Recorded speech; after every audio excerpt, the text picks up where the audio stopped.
today is gone. But don't make a fuss, mission's not yet done.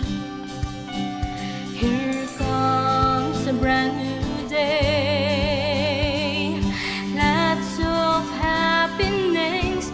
We all wish the best of things. A new day brings.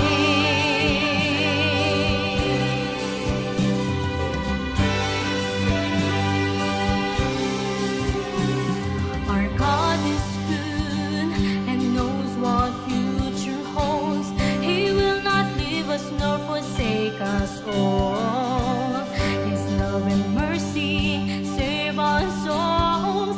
His greatness and grace make us whole. It's hidden in the stories, the lessons that we learn, the actions that define us, and the greatness that we earn. Today I will sing and praise His name, for our Lord is great, so don't ever fret. Today I'll worship and glorify His name, because I know that tomorrow will be great.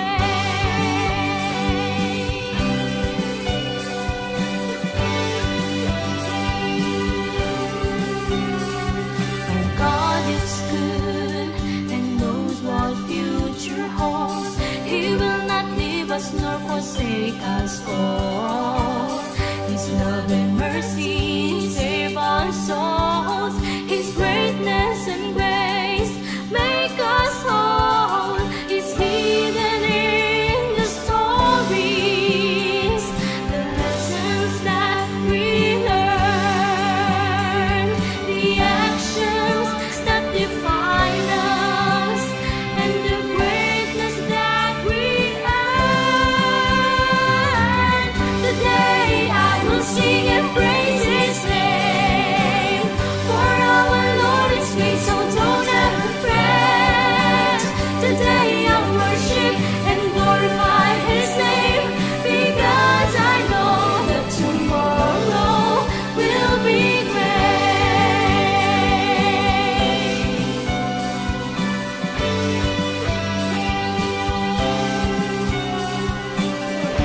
Know that life is a challenge, a chance to make a change. And each day is a different choice. So rise up and share your special voice.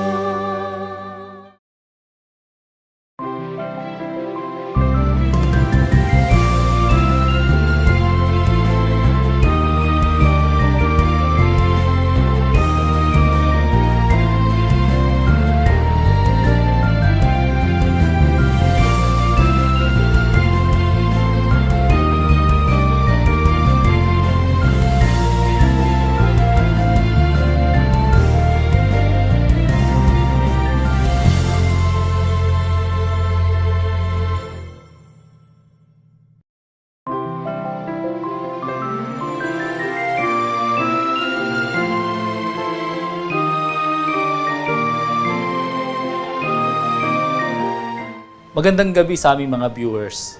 Palagi man po namin nasasabi na kung meron man po tayong nadarama na ulak sa ating kalooban, maging sa ating buhay, at nais natin na ito ay mapunan, nakahanda po ang Diyos na tayo ay tulungan. At sana po, tulungan kami na maging kasangkapan dito po sa programang Full Life.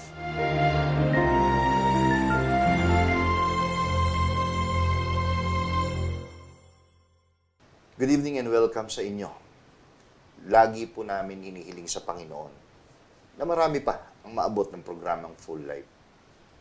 At naniniwala kami na ang marating ito ay isang journey na hindi maikli o malapit na destination. Pero sa tulong ng Panginoon at ng Kanyang Ebanghelyo, umasa tayong lilikha po ito o huhubog ng kasangkapan ng Panginoon na makakasama natin, natutulong at maaasahan kung ang pag-uusapan ay ang power of loyalty and unwavering o di matatawarang suporta sa ating buhay paglalakbay. Kaya naman, samahan niyo po kami sa kaunting oras na ma-inspired sa isang kwento na umantig sa mahaba at maraming henerasyon at patuloy na nagbibigay ng inspirasyon sa atin ngayon. Ang topic na, I've got your back. Ang simpleng phrase na ito ay naglalarawan ng tunay na kapanatagan ng isang tao. Kung ikaw ay sabihan ng mga salitang ito, nasabihan ka na ba ng sino man, kaibigan ng mga pangungusap na ito? Bakit kapanatagan? Kasi katulad din ito ng isang pangako. Opo, yun bang commitment to stand by someone na kahit ano man ang mga hamon na kanilang kinakaharap ay hindi iniwan ang isa't isa. Tuklasin natin sa kwentong ito ang buhay ni Ruth at Naomi. Atin pong pasimulan. Ang sitwasyon po ay mabasa po natin sa Ruth 1:3. At si Elimelech na asawa ni Naomi ay namatay at siya ay naiwan at ang kanyang 2 anak. At sila ay nagsipag-asawa sa mga babae sa Moab. Ang pangalan ng isa ay Orpha at ang pangalan ng isa ay Ruth. At sila ay tumahan doon na may 10 taon. At namatay kapwa si Mahalon at si Kelion. At ang babae ay naiwan ng kanyang 2 anak at ng kanyang asawa.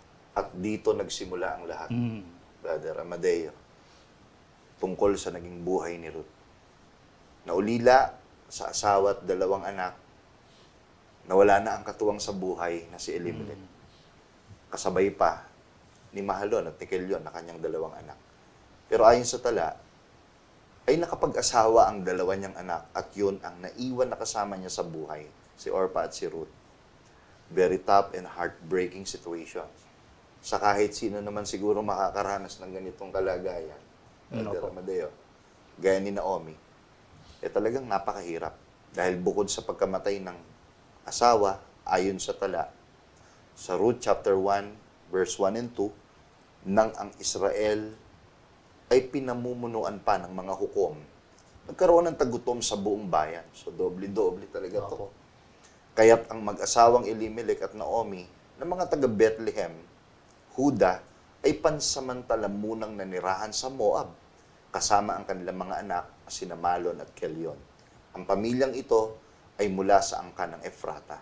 So, very challenging po talaga ang situation, ano po? Dahil sa tagutom pa ng panahong nangyari ang malaking hamon sa buhay ni Naomi, from Bethlehem, temporary na nakitira silang mag-asawa noon sa kanilang mga anak. Sa case na ito, paano niya susuportahan ang sarili niya kung iisipin adult na din ang kanyang mga anak nang ito'y nagsipanaw? So, ilang taon si Naomi para mabuhay na mag-isa, di po ba? Madali. Oo. Kaya may sapat bang plataforma ang gobyerno noon para siya ay suportahan? Hindi lang po yun, mga kaibigan, maging ang 2 niyang manugang na obligasyon ng kanyang mga anak. Hindi kakaunti sa ating pong panahon ang meron pong ganitong mga sitwasyong pinagdaraanan. Kung ang gobyerno po ba sa ating pong panahon, meron pong tulong sapat para po sa mga ganitong issue. At ibang issue pa po yung daughter-in-law Kasi may mga bansa po na ganyan. May programa man, ibang usapan pa rin pagka manugang na po ang involved. Kaya to all our viewers, hindi po matatala sa Biblia ang mga pangyayaring ito nang wala pong dahilan. Ang Diyos, mga kaibigan, kaya tayo po ay magpatuloy at alamin po natin ang mga pangyayari. So ito po, mga kaibigan, namatayan ng katuwang sa buhay. Mga anak, marahil ay nakakatulong niya na din. Opo. Tandaan po natin, hindi biro na tagutom ang nangyari sa original niyang bayang pinagmulan. Tapos, temporary sanang makikitira. Napakahirap talagang sitwasyon. Sa kabila po ng mga nangyari, tuloy natin ang pagbasa sa chapter 1, verse 6 ng Ruth to 7, na magkagay bumangon siya nakasama ng kanyang 2 manugang upang siya'y bumalik mula sa lupain ng Moab. Sapagkat kanyang nabalitaan sa lupain ng Moab kung paanong dinalaw ng Panginoon ang kanyang bayan. sa pagbibigay sa kanila ng tinapay. At siya'y umalis sa dakong kanyang kinaroroonan. At ang kanyang dalawang manugang na kasama niya, at sila'y yumaon upang bumalik sa lupain ng Huda. So from Moab, ay nakarating ang balita na sa lupain sa Bethlehem, na doon originally galing si Naomi at ang kanyang pamilya, nagkaroon ng magandang balita ng masaganang ani. Kaya she decided na bumalik doon. Nung una, ayon sa tala, ay kasama niya ang mga manugang niya na babalik sa Huda. Opo. Bantayan po natin ang mga kasunod na pangyayari kasi until ni-reveal ni Naomi ang laman ng puso niya sa dalawa niyang manugang. Sa verse 8, pakinggan po ninyo. At sinabi ni Naomi sa kanyang dalawang manugang, kayo yumaon na bumalik ang bawat isa sa inyo sa bahay ng kanyang ina. Gawa nawa kayo ng magaling ng Panginoon, na gaya ng inyong ginawa sa mga namatay at sa akin. Ipagkaloob nawa ng Panginoon na kayo'y makasumpong ng kapahingahan, bawat isa sa inyo sa bahay ng kanyang asawa, nang magkagayoy kanyang hinagkan sila, at inilakas nila ang kanilang tinig at nagsiiyak. So ito po mga kaibigan, no? Ang kahilingan ni Naomi sa kanilang paghihiwalay, una ay ang hangaring kung paano siya pinakisamahan ng kanyang mga manugang na mabuti, Opo. kahit sana sa pagbabalik ng dalawa niyang manugang sa kanilang mga biological parents, yung mabuting pakikisamang ginawa sa kanya, Brother Amadeo, Opo. yun din yung gawin nila sa kanilang biological parents. Isa pa ay ang kahilingang sana sa pahintulot ng Diyos ay makapag-asawang muli ang dalawa niyang manugang. Hindi po talaga madaling desisyon kung Apo. isipin po yung mga bagay na ito. Pero hindi ang nasa isip ni Naomi ay sarili niyang kapakanan ang kanyang sinasabi. At alam niya na mas mapapabuti pa yung kanyang dalawang manugang sa piling ng sarili nitong mga magulang sa halip na manatili sa kanya na mag-serve bilang kanilang biyenan. Opo, kung iisipin, matanda na talaga rin siya, di ba? Opo. Kaya si Naomi bilang byuda ng panahon na yun, para ipasya na mag-isa na lang at di na abalahin po yung future ng kanya pong mga manugang na tinuring namang talagang mga sarili niyang mga anak. Kaya imagine po natin mga kaibigan, talagang iyakan talaga ito. At talagang masabi po natin na ang magiging ending ng tagpong yon, pero ayon sa kasunod na pangyayari, tugon po ni Orpah at ni Ruth na kanyang mga manugang. So, bantayan po natin, mga kaibigan, kasi habang nag-uusap si Naomi at dalawa niyang manugang, Opo. hindi natin pwedeng baliwalain yung damdamin ni Naomi sa lahat ng nagiging sagot niya dun sa kanyang dalawang manugang. Tuloy po natin. Basahin po natin sa Ruth chapter 1, verse 10. At sinabi nila sa kanya, hindi, kundi kami ay babalik na kasama mo sa iyong bayan. Opo. So, yun po, Brother Amadeo. Oo, kaya malinaw ang tugon po. Talaga nga, hindi po sila payag. Nakatitiyak po tayo na di dahil po sa ayaw lang nilang bumalik sa kanilang mga magulang, kundi ang nalikhang relasyon sa kanilang biyenan ang nangingibabaw. Pero patuloy na inihayag ni Naomi ang kanyang damdamin sa kanila. Yun, napaka-eksakto Opo. po nun. Dahil kung titingnan po natin, how many years na nagkasama-sama rin po sila? 10 taon 10 taon. Oo. Kaya yung nabanggit nyo po, yung nalikhang relationship Oo. between yung mga manugang at ni Naomi. Tuloy po natin, mga kaibigan. At sinabi ni Naomi sa verse 11, kayo'y magsibalik, mga anak ko. Bakit kayo yayaong kasama ko? May mga anak pa ba ako sa aking tiyan na magiging inyong mga asawa? Ibig sabihin ni Naomi, hindi na ako magkakaanak Opo. para mapangasawa nila. Di ba, Brother Opo. Amadeo? Tuloy po natin sa verse 12 to 13. Kayo magsibalik, mga anak ko, magpatuloy kayo ng inyong lakad, sapagkat ako'y totoong matanda na upang magkaroon pa ng asawa. Kung aking sabihin, ako'y may pag-asa, kung ako'y magkaasawa man ngayong gabi, at ako'y magkaanak man, maghihintay kaya kayo hanggang sila'y lumaki? Magbabawa kaya kayo na magkaasawa? Wag, mga anak ko, sapagkat daramdamin kong mainam dahil sa inyo, sapagkat ang kamay ng Panginoon ay nanaw laban sa akin. Ibig sabihin, nawala. Yung pagtingin ng Diyos sa kanya, ayon sa kanyang interpretasyon. Para bang ang binibigay niyang kahulugan, wala nang pag-asa na maibibigay siya sa kanyang dalawang manugang. At hindi naman siya makapag-aasawa pa para magkaroon ng anak na magiging asawa nila. Eh, tunghayan pa po natin itong ating pong napakagandang pag-aaral. Magiging ang negatibong kaisipan ay di naiwasan dahil nga sa bigat ng nararamdaman. Halo-halo na Opo. kasi, di ba? Totoo po, talaga nga, masabi po natin na ang isiping pinabayaan siya ng Diyos. Mabigat po talagang dalhin po yun dahil sa kanyang kasawian at mga naging karanasan. Kaya para kay Naomi, ang payagan yun ang mangyari sa kanyang dalawang manugang ay gaya ng isang mapait na gamot na mahirap lunukin. Sa part niya. No? Opo. Kaya tunghayan po natin dito po sa verse 14. At inilakas nila ang kanilang tinig at nagsiiyak uli. At hinagka ni Orpha ang kanyang biyanan. Ngunit si Ruth ay yumakap sa kanya. Kapansin-pansin po ito. Dahil sa pagpipilit ni Naomi na ipahayag yung damdamin niya sa kanyang dalawang manugang na mas magiging okay Opo. yung situation nila. Natanggap man ng isa, si Orpha, ang sitwasyon, pinasya niyang sundin ang desisyon ng kanyang biyanan na si Naomi. Hindi para hatulan po natin, ha?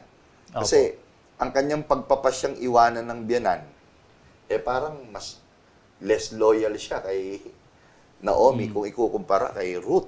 Mga viewers, napakaraming aral lang ating makikita at matututunan. Pwedeng, yun nga, nasabi ko, pwedeng masabing less loyal si Orpha kay Ruth. Pero may iba't ibang priority tayo behind our decision sa buhay natin. May nawawala at kung inaasahan mong manatili, wala tayong magagawa kundi i-consider ang mga pangyayari. Ayon sa tala, hindi lang naman si Ruth ang lumuha, maging si Orpha. Di ba? Opo.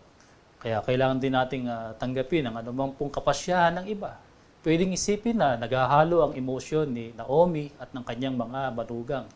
Kumbaga sa kasabihan, tulak ng bibig, kabig ng dibdib. Ganun yung nangyari. Opo. Di ba? Pero ganun talaga. Hindi lang naman tayo ang may priorities, kundi maging ang mga taong nakakasama natin sa buhay na nagtutulak sa kanilang magpasya.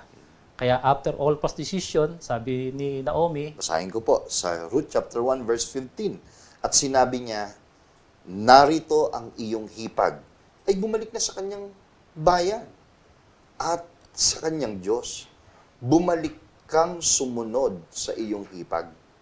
consistent nga ba ang pasya ni Naomi? O may kasama ring pag-aalala nang sabihin niya kay Ruth na kanyang manugang ang mga bagay na ito?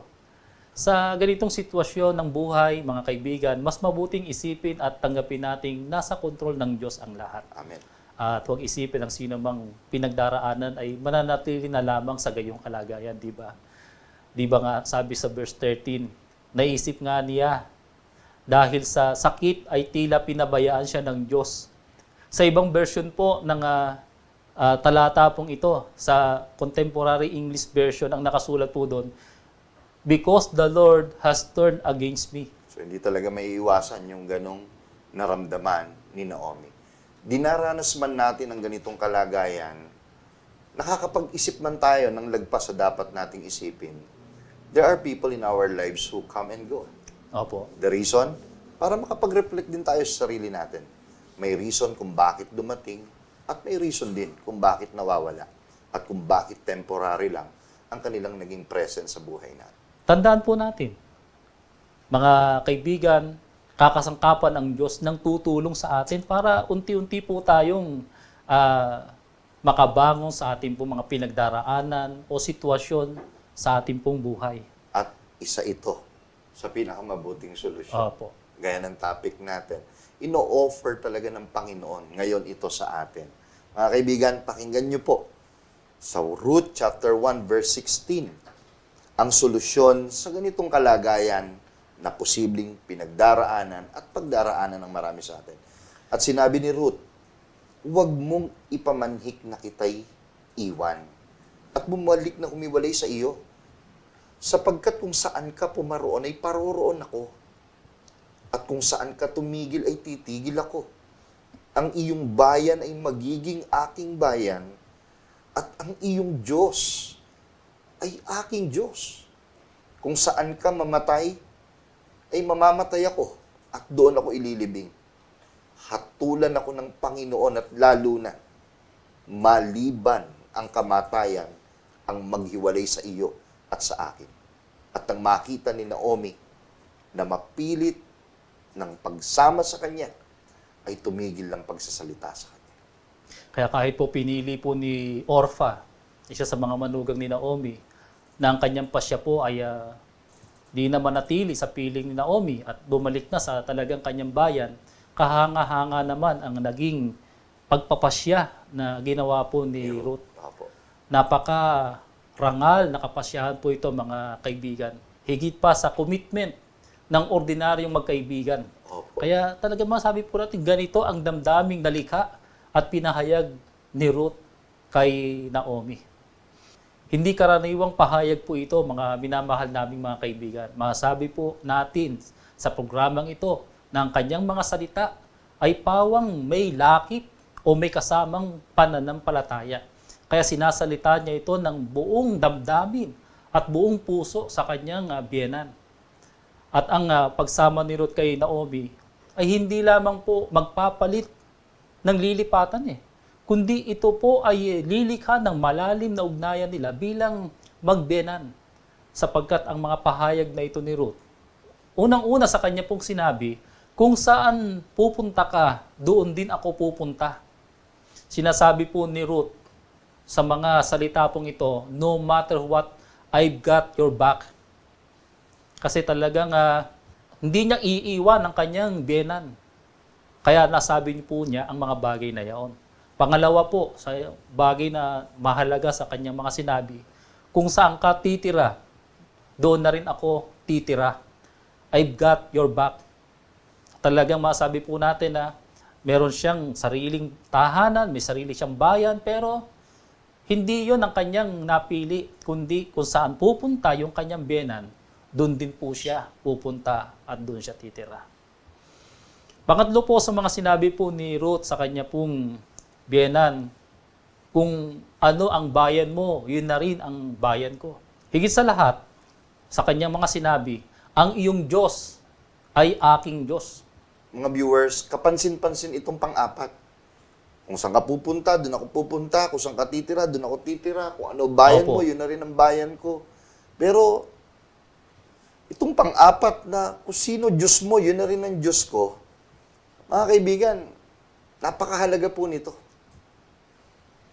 Si Ruth nga lang ba ang lalong highlights ng kwentong ito na nagpahayag ng isang hindi matatawarang katapatan at maaasahang nakaagapay sa likuran anuman ang pagdaanan?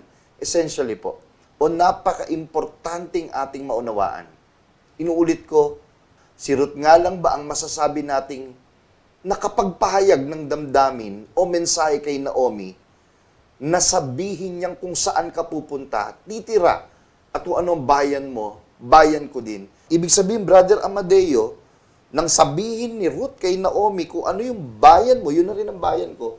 At kung sino yung Diyos mo, yun na rin yung Diyos ko. Ano talaga exactly ang gusto Yan niyo talaga sabihin? pong ibig pong sabihin po nun nais din niyang maging gaya ng kanyang biyenan na ang pinaglilingkurang Diyos ay ang Diyos ng mga Israelita. Kaya kahit na meron po siyang kinikilalang Diyos, dahil siya po ay isang Moabita, na ang Diyos po nila, kung tawagin po ay si Chemos. Ano po? At ang Chemos na ito ay ina-associate bilang Diyos ng digmaan o gyera. Hindi na po yun ang Diyos na kanyang kikilalanin. Opo. Kundi kung ano yung Diyos o sino yung Diyos na kinikilala ng kanyang biyenan na si Naomi, yun din ang kanyang kikilalaning Diyos sa buhay niya. Magbabago lahat, pati kultura. Kung ano yung kultura niya bilang isang Moabita, sa pagsama niya kay Naomi, Opo. di ba? Ang magiging kultura niya ay kung ano na rin ang kultura ni Naomi batay sa pagkakilala at pananampalataya niya sa Diyos ng Israel. Mga kaibigan, nais lamang pong ihayag ng kasaysayang ito ang matagal na panahon na pamamalagi ni Naomi sa Moab. 10 years. Opo. Ay naka-impluensya ang pananampalataya ni Naomi kay Ruth. At dahil sa pagkakilala niya sa Diyos, tuwiran nating masasabi, sa pakiramdam ni Ruth, habang ipinapahayag niya ang katapatan at manatiling nasa likuran niya, ay siya rin mismo ang nakadarama na sinasabi ni Naomi sa kanya, Ruth, I've got your back. Opo. Kaya tandaan po natin ang tatlong mahalagang bagay. Una po, kahit na ulila, si Naomi at tila nagdamdam sa Diyos ay di nagbago ang pagkakilala niya. Katunayan po, nagpasya siyang bumalik sa Israel para sa kanyang pananampalataya at paglilingkod sa Diyos.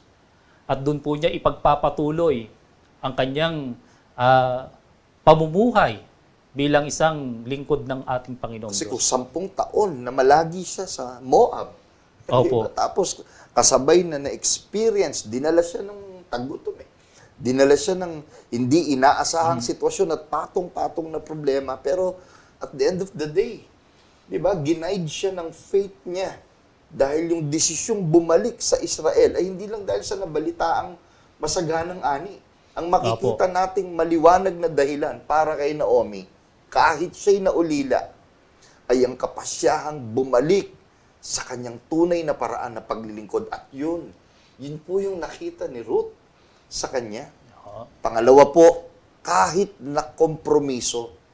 Kanina, naulila. Ngayon, kahit na kompromiso siya, sunod-sunod, pagkamatay ng mahal sa buhay, at maiiwan pa sa kanya yung obligasyon, hindi dahilan para limutin mong kasangkapan ka ng Diyos. Hindi ba? Opo. Hindi mo dapat kalimutan kasangkapan ka ng Diyos para ipadama sa iba at masabi mo na I've got your back. Sa friends, coworker, lalo na sa ating mga mahal sa buhay. Kahit anong mangyari, ay nanghahawakan si Naomi na ang kapasyahan niyang bumalik sa kanyang bayan ay dahil sa pag-asang ang kapalaran niya wala sa kamay ng sino man. Nasa kamay ng Diyos na buhay. Dahil bukod sa kasangkapan ng Diyos, gaya ni Ruth, para kay na Naomi, na nasa likuran mo at nagtatapat, higit sa lahat, sa puso ni Ruth, ay ang Diyos mismo ang nagsasabi sa kanya na, Naomi, nasa likuran mo lang ako. I've got your back. Sa lahat po ng ating viewers, makita sana natin ang kahalagahan ng solusyon na gagamit ang Diyos ng kasangkapang makakasama natin sa ating paglalakbay. Inulit ko po, tandaan natin, ang maraming palitan ng salita sa pagitan ni Ruth at ni Naomi ay hindi naghahayag lamang na si Ruth ay tapat kay Naomi, kundi ang mga karanasan ni Ruth kay Naomi ay nagpapahayag din ng katapatan ni Naomi para kay Ruth. At higit sa lahat ay ang pananampalataya niyang ang Diyos ay nasa kanyang likuran. Mga kaibigan, ang kailangan lamang po tayo mismo sa ating sarili ay sa Diyos nang hahawakan. At hindi hintayin lang kung sino ang ating aasahan, kundi tayo mismo ang unang-unang maaasahan na magbibigay ng hindi pansamantalang kapanatagan, kundi ng paninindigang handa tayong maging sandalan ng sino man na nasa pangailangan. Kaya muli, lagi po nating tatandaan, when God is all we have, surely we can achieve a full life. Magandang gabi po.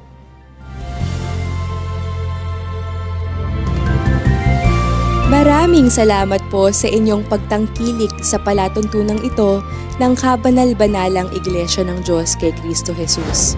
Kung nais po ninyong mapanood ang iba pa naming programa at upang lubos po ninyong makilala ang Kabanal-Banalang Iglesia ng Diyos kay Kristo Jesus, mag-subscribe sa ating YouTube channel na The Most Holy Church.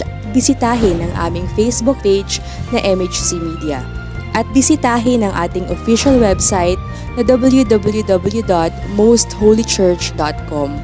Maraming salamat po.